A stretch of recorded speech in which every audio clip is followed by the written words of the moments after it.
Muraho neza, ikaze ku muyoboro mugari wa Elie Scholars. Njye turi kubana nitwerize nk'ibisanzwe nk'uko mubimenyereye, dusanzwe tubagezaho amakuru y'ingenzi kandi meza cyane.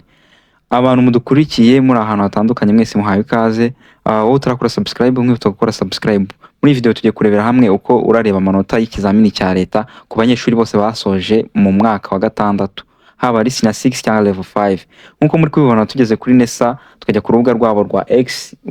Nkuko babitangaje bashyizeho itangazo risobanura ko amanota aratangazwa ku itariki ya 15 y'Ugushyingo 2024 ku isaha y'isa 5. So amanota nkuko batangaje ko arasohoka, ngiye kubereka process y'uburyo muraza gucekinga amanota, mukareba amanota mwagize. Hanyuma nkuko nabibabwiye, iyi channel yacu cyangwa se uyu muyoboro mugari ubagezaho amakuru atandukanye y'aba scholarships, ntimuzacikanwe.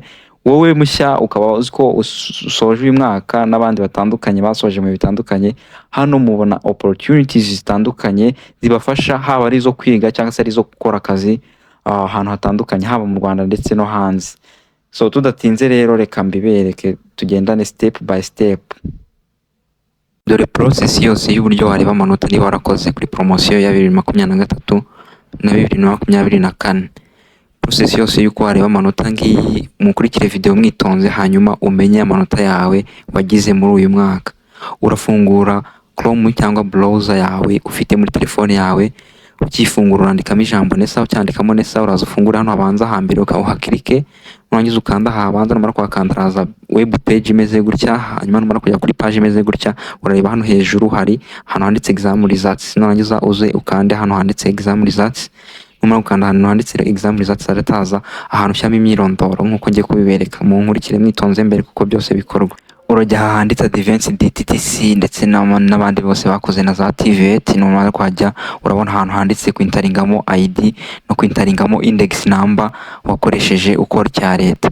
So tugendane, ngiye kubereka sample y'urugero rw'umuntu hano twarebera amanota, hanyuma namwe mubikore nkuko ngiye kubikora. Hano tugiye kwintaringamo reg number cyangwa se student number cyangwa se iyo twita index number umunyeshuri yakoreyeho. Urintaringamo student number ye, numara kwintaringamo urahita umanuka hano hasi wintaringemo ID ya nkuko muri kubibona. Ndimo ndabibereka process by process. Ndibutsa utarakora subscribe ku muyoboro wacu mugari, ukore subscribe kuko hano mugezwaho ibintu byinshi bitandukanye, haba scholarships ndetse n'izindi job opportunities zitandukanye.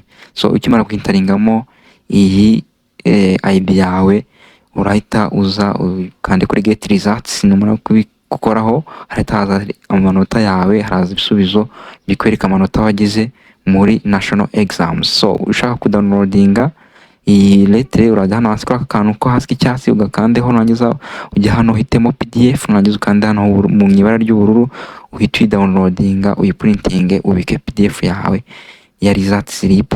Uko niko byose bikorwa, nta step n'imwe ivuyemo. Uyisavinga ahantu hose ushaka byakorohera kuyigeraho.